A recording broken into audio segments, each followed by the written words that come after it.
pues que sean todos muy bienvenidos y bienvenidas.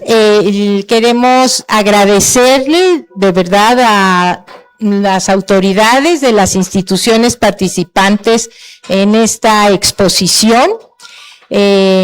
Ahorita les iré dando la palabra a cada una de ellas.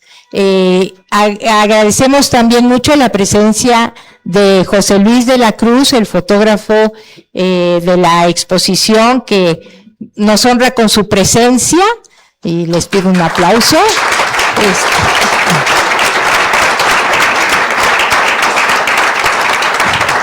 Él, después de que se corte el listón, nos va a explicar las fotografías, y estamos muy contentos y contentas por su presencia.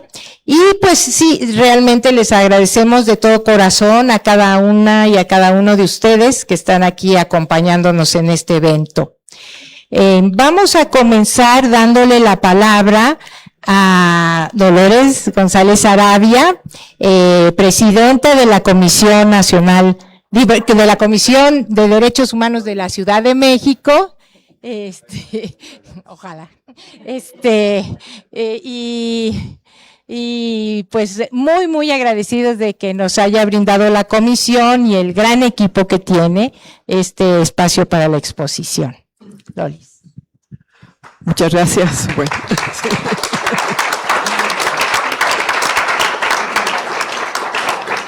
Pues muchísimas gracias, Raquel, y muy bienvenidas sean todas, todos ustedes. Saludo con mucho gusto a la doctora Gabriela Sánchez, directora del Instituto de Investigaciones Dr. José María Luis Mora, a Ricardo Bucio, director del Centro Mexicano de Filantropía.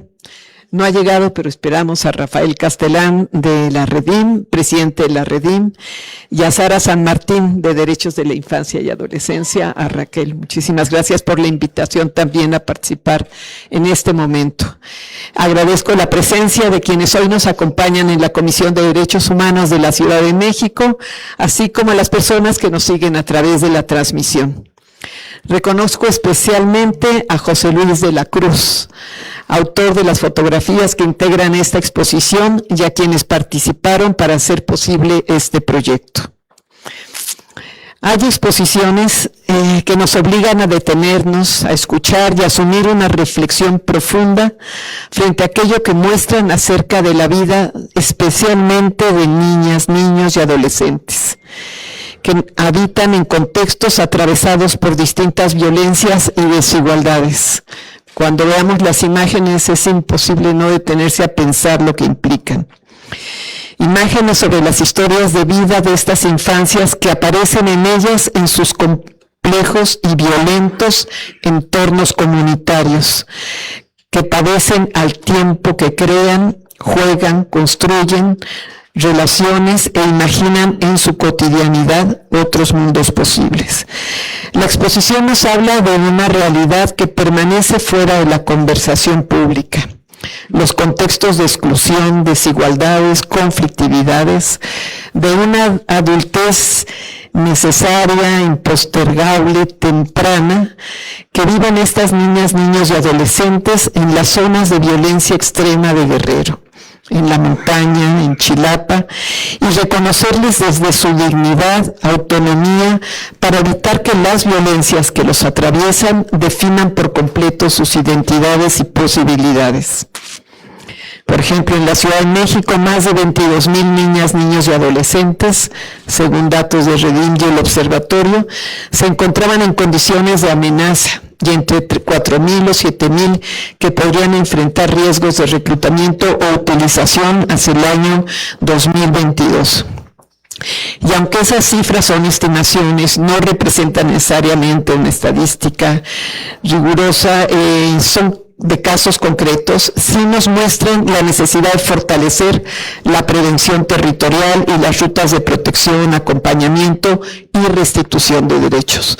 Lo pongo por contraste. Esta ciudad, que tendría todas las posibilidades, no deja de vivir en algunas zonas situaciones similares que tenemos que tener presentes, para evitar que la pobreza, el lugar de residencia o la presencia en el espacio público se conviertan en mecanismos años de violencia y estigmatización.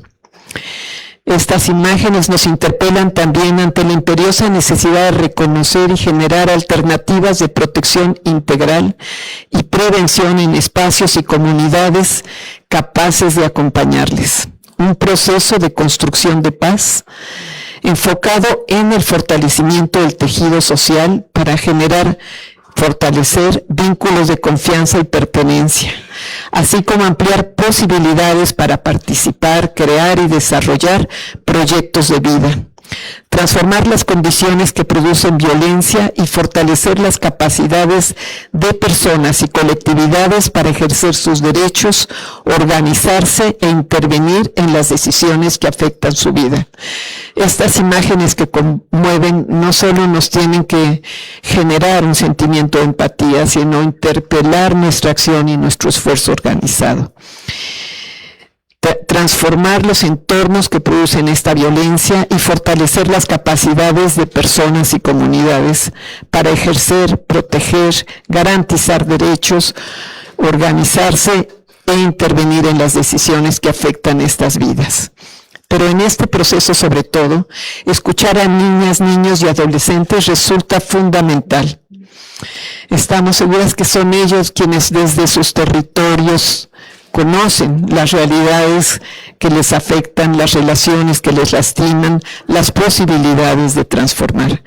Desde la Comisión de Derechos Humanos de la Ciudad de México contribuimos a este esfuerzo mediante el acompañamiento, la documentación de violaciones a derechos humanos, promoción de transformaciones institucionales y apertura de espacios de diálogo como el que hoy nos reúne, centrados en las infancias. Esta exposición es una de ellos. Deseo que ella nos abra preguntas, conversaciones y encuentros capaces de cambiar la mirada en compromiso.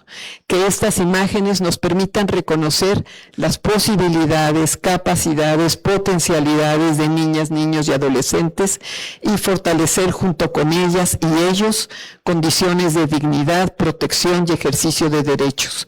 Porque hacer visibles sus historias también significa abrir caminos para que participen en la construcción de su presente y de su futuro. Porque hacer visibles sus historias también significa abrir caminos para que participen en la construcción de paz y de un mundo nuevo y posible. Muchas gracias a todos.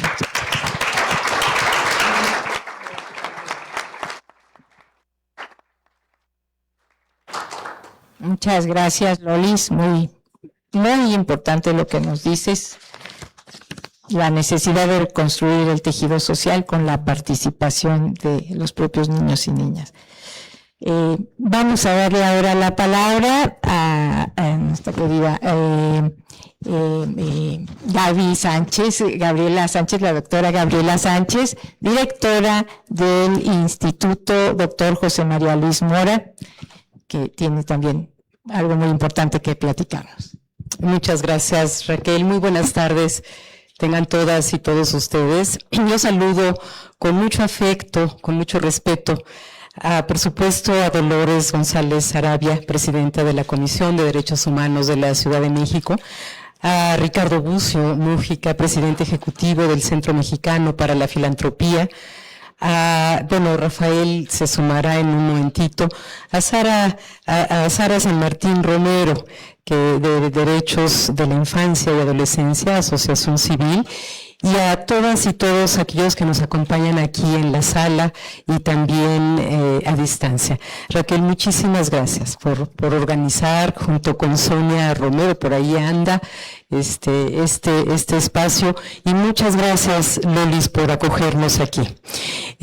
Este agradecimiento, pues de verdad que es enorme, nos abren las puertas justamente para permitir que se lleve a cabo en estas instalaciones. Yo diría dos cosas, y me gustó mucho que Lolis iniciara hablando de la exposición fotográfica tan importante que el día de hoy inauguramos aquí.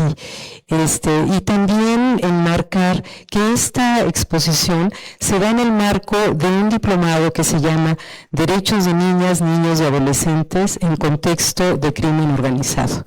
Y yo quiero agradecer que se hayan sumado para hacer posible esta conjunción entre la exposición fotográfica y un proceso de formación que en el Instituto Mora y junto con otras instituciones estamos emprendiendo.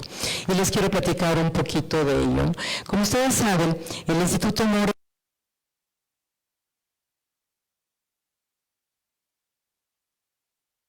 innovación. Y desde hace 45 años, este año justamente cumplimos 45 años, nos hemos dado la tarea de crear espacios de investigación, de estudio, de formación, de incidencia, de reflexión y de construcción de conocimiento pertinente y útil para enfrentar las problemáticas prioritarias de nuestro país. En este sentido, venimos trabajando desde hace ya algunos años en una línea de investigación enfocada en los derechos humanos de las infancias y adolescencias, lo cual ha sido posible muy en particular gracias a la colaboración de la doctora Raquel Pastor, quien realiza su estancia postdoctoral con nosotros en el Instituto Mora, y ello es de verdad un privilegio. Nos ha abierto no solamente los ojos, la mirada, sino también el corazón, para poder estar mucho más cercanas y cercanos a una problemática que tiene muchas facetas en cuanto a los derechos de las infancias y adolescencias. En este marco, ha sido muy importante su contribución para la realización de ya diversos diplomados. Ya no sé, este es el cuarto, ¿no? El quinto. Híjole, Sara, qué rápido pasa el 5 años. O sea, bueno, varios diplomados que abordan la problemática de las infancias y adolescencias desde muy distintas perspectivas, y nos da mucho gusto anunciarles pues que vamos a iniciar en este año y que tiene un tema de verdad.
Además de la explotación sexual y el trabajo forzado. Es decir, estamos hablando de diversas expresiones de violencias que impactan profundamente la vida de las infancias y adolescencias y obviamente la de sus familias. ¿Sabían ustedes que según el informe Desapariciones en México 2026 de la Corte Interamericana de Derechos Humanos, en este país desaparecen más niñas que niños? ¿O que según el Registro Nacional de Personas Desaparecidas y no localizadas, a agosto del 2025, el total de niños, niñas y adolescentes desaparecidos entre los 0 y 17 años fue de 18,192? Son cifras terribles. ¿Qué tipo y calidad de vida tienen niños, niñas y adolescentes que en su cotidianeidad conviven y presencian las violencias en contextos del crimen organizado? ¿Qué sucede en la mente de una niña o niño adolescente o adolescente que a muy temprana edad se le entrena para la autodefensa y se le da un arma? ¿Cómo impacta en su vida cuando su madre o su padre o algún otro familiar resulta víctima del crimen organizado? Es una realidad que duele mucho. De ahí la relevancia de espacios de reflexión y formación en la materia, pero también del sentido de urgencia de la generación de propuestas de rutas a seguir para enfrentar estas problemáticas. Ojalá esta situación despierte su interés, no solo por cursar el diplomado, simplemente para estar informados de lo que está pasando. Les invito mucho a ingresar a la página del Instituto Mora, esto parece comercial, pero para informarse sobre el diplomado. Es en este marco también que coorganizamos la exposición fotográfica titulada Niñas, niños y adolescentes en contextos de delincuencia organizada, del fotoperiodista José Luis de la Cruz, que nos acompaña. Yo le agradezco mucho, pues no solamente acompañarnos de manera presencial, sino también porque pues nos está compartiendo parte de su acervo fotográfico y por darnos la oportunidad de adentrarnos en la cotidianeidad que viven las infancias, adolescencias y sus familias en algunas comunidades del estado de Guerrero. Las imágenes que apreciamos o que apreciaremos más adelante no nos piden permiso, simplemente evidencian lo que ya he mencionado, pero también nos interpelan profundamente como sociedad mexicana. Espero que la exposición que hoy se presenta despierte nuestro asombro, nuestra indignación y nos invite a sumarnos en la medida de nuestras posibilidades a la defensa y a la promoción de los derechos de niñas, niños y adolescentes. Cierro mi intervención agradeciendo a las instituciones que de manera conjunta han hecho posible esta exposición fotográfica, que será itinerante y se exhibirá en algunas de nuestras instituciones. Entiendo que, bueno, en el Mora, por supuesto, entiendo que también en el CEMEFI, otros centros públicos de investigación ya nos pidieron que la podamos hacer llegar a Michoacán, a San Luis, a la frontera norte. Entonces, pues yo agradezco mucho a todas y las instituciones y también a todo el equipo técnico que ha hecho posible esta presentación. Lolis, otra vez, muchas gracias a ti y a todo el equipo de la comisión. Gracias.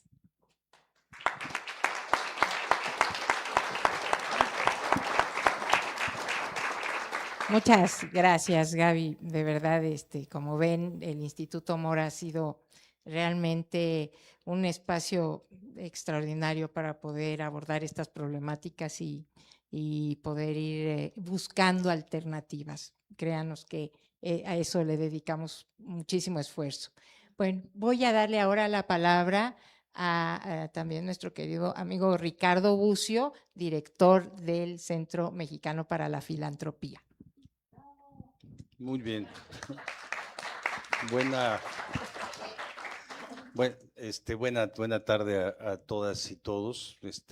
Primero es un gustazo estar aquí, ¿no? Bueno, y es un gustazo estar con ustedes, Lolis, Gaby, Raquel, Rafa y Sara, y en la comisión, por todo lo que representa la comisión y además por haber abierto la perspectiva de la protección de los derechos de la niñez antes que lo hicieran otras comisiones y antes que lo hicieran también las procuradurías de protección, ¿no? Antes de que se crearan por ley. Y bueno, y además de esto agradecerle a José Luis de la Cruz las imágenes, haberse acercado, bueno, no solo acercarnos hoy las imágenes, haberse acercado a estas realidades tan difíciles, tan complejas, a estos lugares tan peligrosos también para cualquier persona, pero especialmente, evidentemente, para los niños, niñas y adolescentes que viven ahí. Quiero comenzar contándoles una anécdota que me platicó un ex colaborador de la comisión, que platiqué en otra ocasión, pero me parece que sirve muy bien ahora, Sergio Santiago. Y Sergio estuvo casado, trabajaba aquí en la presidencia, estuvo casado con una chica japonesa, se divorció y luego tuvo un hijo con ella y el hijo vivía en Japón y iba a visitarlo, él va a visitarlo frecuentemente en todas las navidades y todos los veranos y cada vez que puede tiene vacaciones. y estando ahí cuando el niño entraba a primer año de primaria, le dijo que lo acompañaría a su primer día de clase, que estaba muy contento de estar ahí, y el niño le dijo que no podía acompañarlo porque ya tenía 6 años, entonces ya era independiente. Entonces le dijo, tienes que irte en metro y 4 kilómetros y además yo soy tu papá y vengo de México y en México los llevamos hasta la universidad y luego vamos por ellos cuando salen del trabajo, y el niño le dijo, no, yo me voy solo, y se fue, y él vio como todos los niños y niñas salían solos por la calle a tomar el tranvía, a caminar hacia el autobús, hacia el metro, y su esposa, la mamá del niño, le dijo que no estaba preocupada porque adentro de la casa lo cuidaba ella, pero afuera lo cuidaba el país entero, ¿no? Eso me parece que es la expresión de un bien público, no un bien legalmente público, sino algo que importa a la sociedad en su conjunto, y que en México lamentablemente los niños y las niñas no son un bien público, son algo que nos importa en lo personal, pero que no nos importa en lo familiar, pero no nos importa en lo colectivo, no nos importa en lo comunitario, no nos importa en lo social, no nos importa en lo político, no nos importa en lo presupuestal, no nos importa en lo institucional. Yo me preguntaría si podemos distinguir algo que sea un bien público para esta ciudad o para el estado de Guerrero también, ¿no? Algo que nos importe en conjunto. Yo en principio pensaría que no hay nada, porque tenemos una visión muy individualista de las situaciones y muy patrimonialista también sobre los niños y las niñas, ¿no? Es una visión que sigue siendo adultocéntrica y sigue siendo patrimonialista. Y recordemos hace unos años, Rafa se acordará muy bien, estas campañas que aparecen con frecuencia en esta ciudad, en todas las ciudades, en muchos países, de no te metas con mis hijos, ¿no? Con mis hijos no te metas, esta intento de introducir el PIN parental, etcétera, esto que regresa cada vez que se puede a las sociedades, ¿no? Y muchos indicadores nos dan cuenta de esta enorme contradicción que existe entre este gran afecto que tenemos por los niños y gran interés, ¿no? En términos, por ejemplo, de organizaciones de la sociedad civil, 40% de las organizaciones del país dicen trabajar en temas que tengan que ver con la niñez, ¿no? No lo hacen muchísimas, pero lo tienen expreso en su objeto social. Y esta perspectiva que nos cuentan los datos acerca de cómo viven los niños y las niñas, pareciera por un lado que los derechos de las personas comienzan en la mayoría de edad, o que las violaciones a los derechos de las personas comienzan en la mayoría de edad, ¿no? Que la desigualdad de género comienza cuando las mujeres son adultas, que las violencias hacia las niñas, hacia las mujeres, comienzan cuando las mujeres son adultas, ¿no? Cada día se baja la edad en que las niñas las niñas y las bebés son abusadas sexualmente, por ejemplo, ¿no? Ha crecido más de 300% los índices de abuso sexual a niñas entre 0 y 5 años de edad, ¿no? Crece a mucho mayor ritmo que el que crecen las violencias hacia las mujeres adultas. Pero bueno, y creo que en general sí pensamos como sociedad que los derechos, tanto civiles y políticos, y también los que tienen que ver con la integridad personal, los ambientales, los culturales, los económicos, incluso comienzan con la mayoría de edad. Por eso han tenido que introducir la Ley General de Derechos de Niños, Niñas y Adolescentes. Hay una propuesta de Redim hace unos años, introdujo el hecho de que las comisiones de derechos humanos establezcan un área de protección, porque lo que tenían algunas ya en ese momento, en el 2014, eran áreas de promoción, ¿no? Los niños, las personas menores de 18 años necesitan conocer los derechos, a partir de los 18 años necesitan ejercer los derechos y que sus derechos sean protegidos, ¿no? Yo diría que en realidad entre el afecto y los indicadores hay una situación muy dispar, y lo que sí sabemos también por los datos del Coneval es que los niños y las niñas tienen los índices de mayor pobreza y de pobreza extrema en todas las entidades federativas desde el 2008 El 2024 varió en algunas de las carencias, pero siguieron siendo el grupo de población que tiene más pobreza y más moderada y extrema en las 32 entidades federativas, sin excepción, ¿no? Eso lo sabemos al menos desde el 2008. Cada 2 años tenemos los datos de todas las entidades federativas, incluyendo aquí la capital de la República, ¿no? Creo que esta muestra al final nos da una cuenta del impacto que ha producido tanto las violencias como la discriminación hacia la niñez, porque la discriminación es una manera de restringir y obstaculizar los derechos, ¿no? Esta visión patrimonialista produce discriminación y es una muestra de lo que ha producido en esta generación estos 20 años ya de violencias que vive el país, ¿no? Todas las personas que nacieron después del 2007, que son más de 39 millones de personas en el país, todas estas personas han vivido en contextos, en un país que tiene contextos de violencias enormes, ¿no? Es una generación que ha vivido con una violencia normalizada, una violencia que se traslada y a veces tiene en un foco rojo a una ciudad en el centro y a veces es en la costa y a veces es en el Golfo y a veces es en el norte, a veces en el sur y a veces es en muchos lados al mismo tiempo. Y con una presencia de la macrocriminalidad que va creciendo, creciendo y creciendo y en donde los niños y las niñas están acostumbrados a esta situación, ¿no? La han normalizado como parte de la vida que están viviendo, ¿no? 38 millones de personas han nacido desde esa época y 22% de quienes habitan la Ciudad de México. Esta generación ha vivido en este contexto de violencias y Guerrero es una excepción, quizá en el país. Guerrero ha vivido muchas más décadas en una situación de violencias, ¿no? Estos niños que vemos en las imágenes, sus padres también vivieron así, sus abuelas, sus abuelos vivieron así, todas las generaciones anteriores, ¿no?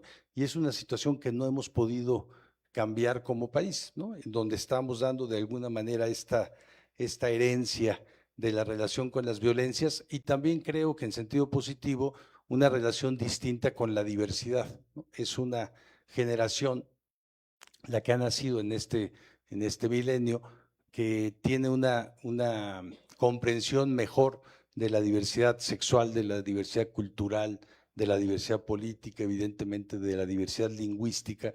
Esta perspectiva le abre lo abre un ámbito de derechos a esta generación, pero la perspectiva de violencias se lo cierra, ¿no? Y en algunos casos no se los cierra, sino se los cancela totalmente.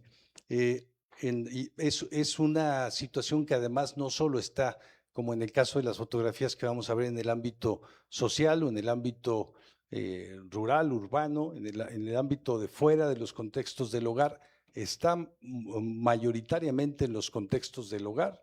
Recordemos que por lo menos 73% de los casos de abusos y violencias contra las niñas y los niños ocurren por algún familiar o algún vecino a estas familias, ¿no? Está en los videojuegos que reproducen cada día millones y millones y millones, incontables escenas de violencia y que un niño se acostumbra a ver desde pequeño. Están en las formas de relación en la ciudad, están por todos lados. Es una violencia que se va digamos, transformando en muchas y cada vez más formas de violencias normalizadas. Creo que por eso las imágenes son tan relevantes.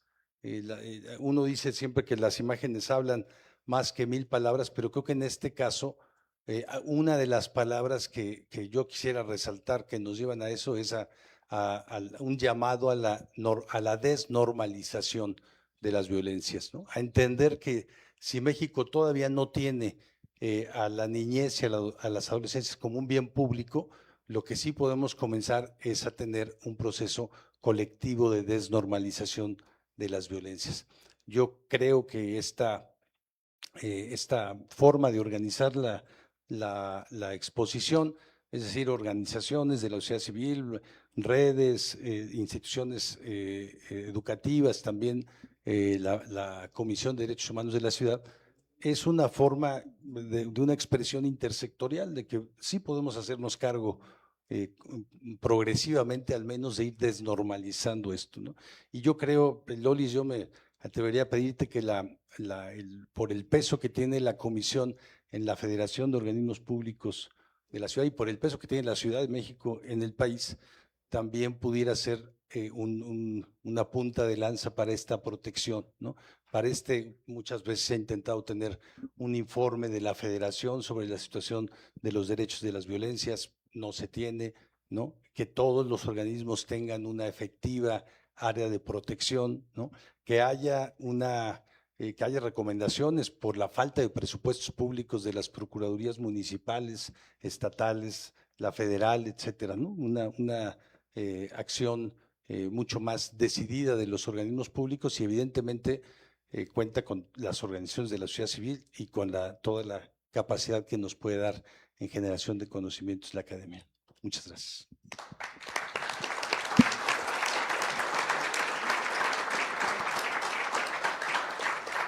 Muchas gracias, Ricardo. Muy importante esto que has planteado, realmente esto de sumarnos como instituciones, pues nos hace sentir poderosas.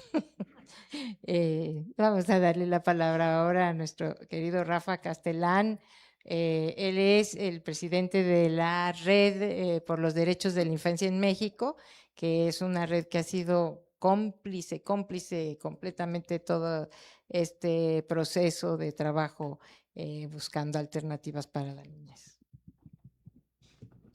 Hola, pues muchas gracias y antemano disculpa, la lluvia no me deja y entonces vengo desde Pachuca, por cierto. Entonces, la verdad es que es un gusto estar acá y sobre todo pues representando a Redim, que es un espacio de 87 organizaciones que de algún modo abrazamos la agenda de derechos de la infancia y que desde hace ya varios años uno de los ejercicios que tenemos es presentar documentos que puedan evidenciar estas violencias, documentos que puedan no solo dimensionar qué tantas niñas, niños, adolescentes están viviendo en estos contextos, sino más bien, y también buscamos que podamos hacer incidencia, que podamos modificar leyes, ¿no? Que podamos modificar, pues de repente hasta tipos penales. Ahora en el asunto del crimen organizado, pues si queremos que pues el reclutamiento sea un delito autónomo, porque en realidad entre las creencias de las personas adultas, que niñas y niños están dentro de la familia, que niñas y niños pues se les mira con otros delitos, creemos que algo que no se les ha mirado es como víctimas. Y entonces hay toda una gama de delitos que prácticamente pueden pues entrar en el asunto del reclutamiento. Sobre todo porque el crimen organizado pues es tanto del país de entrada y tiene muchos matices. O sea, al final nosotros hemos visto cómo niñas y niños son ocupados, son utilizados por el crimen organizado para distribuir, ¿no?, sustancias, para transformarlas en materia prima, en sustancias vendibles, que observan, que miran, que vigilan las comunidades, y bueno, no solo hasta llegar hasta el sicariato. Entonces, es algo que debemos evitar. Y también necesitamos la participación de las niñas, niños y adolescentes. Necesitamos que ellos nos platiquen, que ellos nos digan cómo la están mirando, ¿no? Hemos tenido oportunidad de entrevistar a algunos niños, algunas niñas de algunas escuelas y nos dan santo y seña de dónde están los puntos de distribución, quiénes son los niños y las niñas que participan en ello, ¿no? Y también están preocupadas por esta situación y nos hacen el llamado de que de repente sí caen en el asunto pues sí, de enjuiciar, incluso de punitivo, de querer sancionar, pero me parece que la construcción colectiva y el asunto cogeneracional que podemos ir reuniendo nos puede llevar a que creemos nuevas formas de enfrentar estos asuntos. Ya ahora varias procuradurías de protección municipal están revisándose. Los IPINA municipales también están mirando estas problemáticas, están buscando incorporarlas en sus planes municipales de protección, pero aún nos faltan muchísimos. Lamentablemente, aún muchos municipios no observan que esto es una problemática que está presente y que, bueno, necesitan documentarse, necesitan dimensionar, necesitan diagnosticar. Y me parece que, bueno, el ejercicio que se hace ahora es un ejercicio que visibiliza o nos ayuda a visibilizar muy bien, o al menos es una forma de estarle entrando a visibilizar este asunto. Y bueno, ya otras organizaciones también están haciendo lo propio, qué bueno, pero me parece que el hecho de que vaya de un lado a otro, ¿no? Y a lo mejor hasta ojalá visite otros estados, estaría maravilloso, porque eso nos permitiría construir ese diálogo, esa conversación en los congresos, con los IPINAS estatales, con los IPINAS municipales, y sabemos que no es un esfuerzo pues rápido, sino va a tardar algún tiempo, pero me parece que si nos podemos coordinar, si podemos hacer estos ejercicios de articulación entre sociedad civil, la academia, ¿no? Que de hecho un agradecimiento porque siempre está ahí respaldando, ¿no? Los asuntos de niñez, muchas gracias, ¿no? Las comisiones de derechos humanos, por supuesto, sí, y todo lo que es el sistema de protección. O sea, me parece que allí no debemos dejarlo, tenemos que mantenerlo, este sistema que surgió con la Ley General de los Derechos de Niñas, Niños y Adolescentes y que, pues bueno, tiene en algunos lugares un largo trecho por caminar, pero en otros ahí va caminando y ya ha dado muy buenos resultados. Tenemos la COPREPNA, esta comisión que ya nos está ayudando a generar estrategias y la idea es cómo las vamos aterrizando en los estados y luego en los municipios a partir de los matices que esté ahí dimensionando la problemática.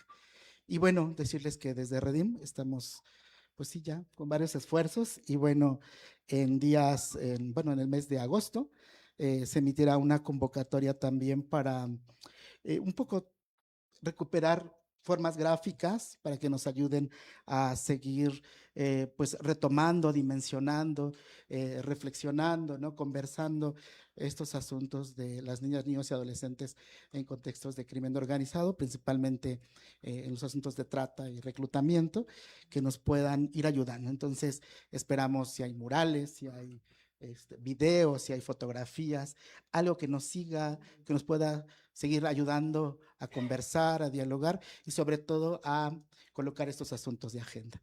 ¿Sí? El delito autónomo de reclutamiento es algo que estamos construyendo y bueno, ya hay algunos estados que lo hemos hecho y ahora solo nos falta pues seguir evaluando para ver de qué manera lo podemos no solo en el asunto de la sanción, sino de la reparación del daño hacia niñas, niños y adolescentes. Pero bueno, un saludo desde el Consejo Directivo de Redim, que bueno, que nosotros tenemos asamblea el 7 y 8 de agosto, 8 y 9 de agosto, y bueno, ahí también cambiamos nuestra mesa directiva, entonces, de algún modo son los últimos espacios de participación de un servidor como presidente del Consejo Directivo. Muchísimas gracias.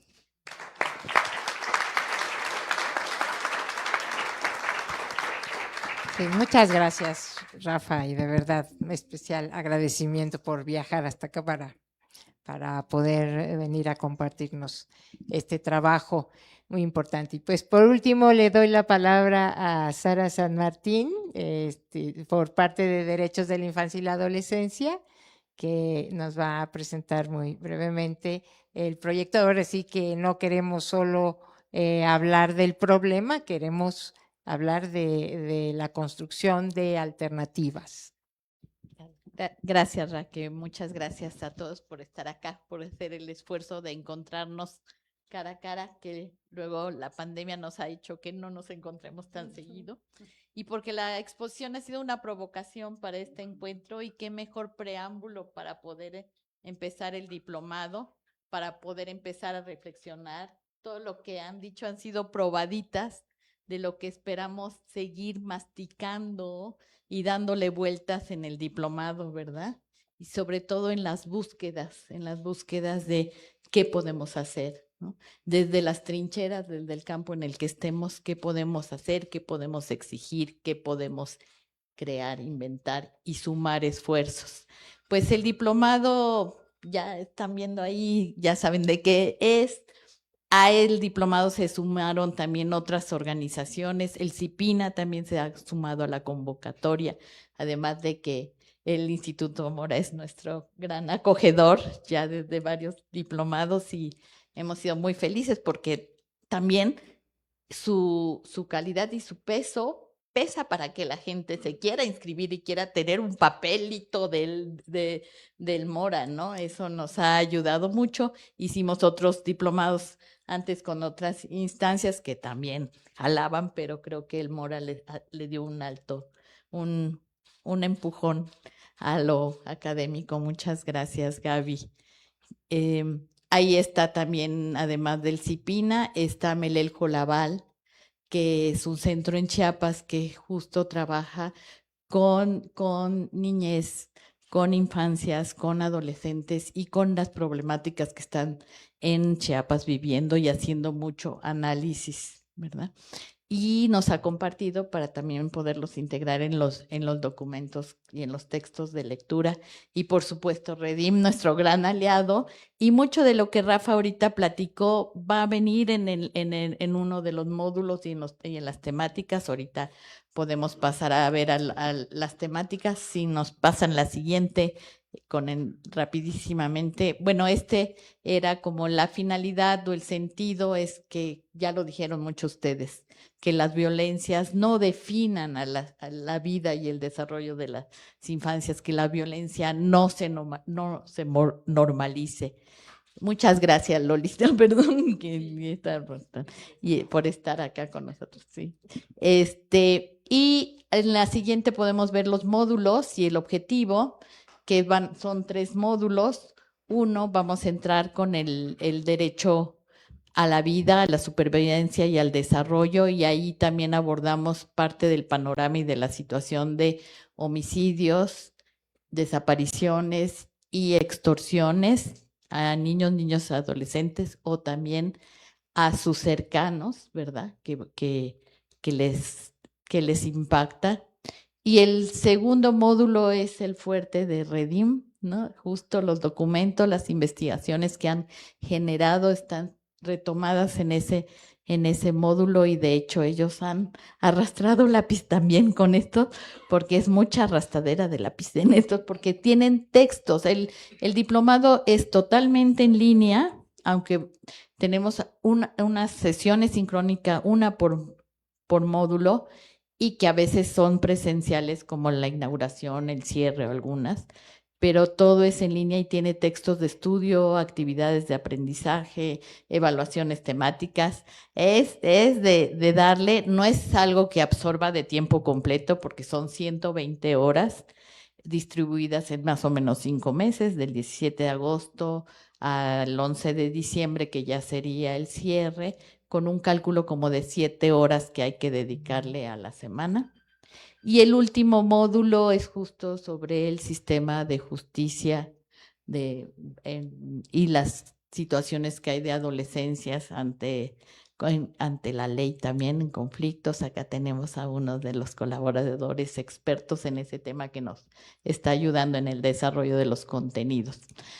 Si pasamos a la otra, pues en la malla A es los destinatarios, ya los hemos comentado o no los comentamos, pero son muy rápidos: servidores, servidoras públicas, gente que trabaje en organizaciones civiles, que esté directamente en el trabajo, académicos, y eso es una cosa que el diplomado da un plus porque hace el intercambio y muchas de las actividades hay la opción de hacerlas siempre en equipo, no solamente individual, para no quedarnos en la individualización siempre de lo nuestro y no generar cosas en colectivo.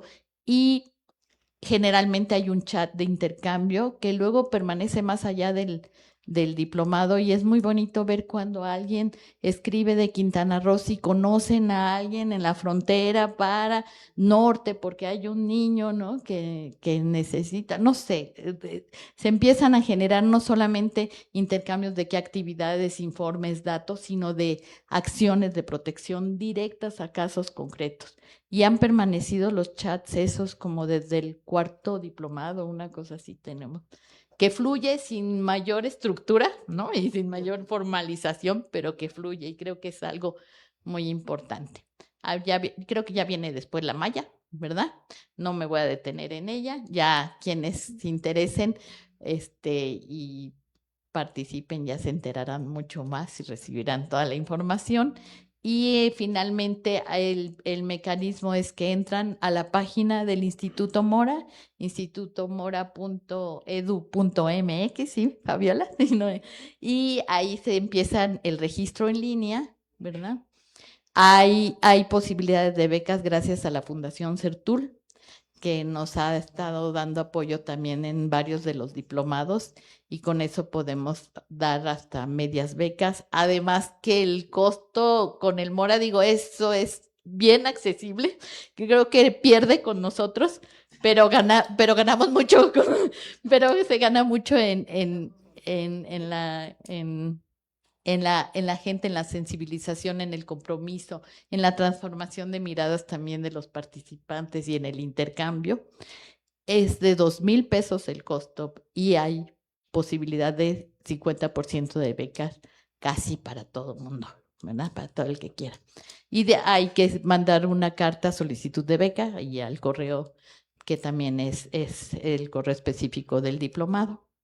Y pues ya, ¿verdad?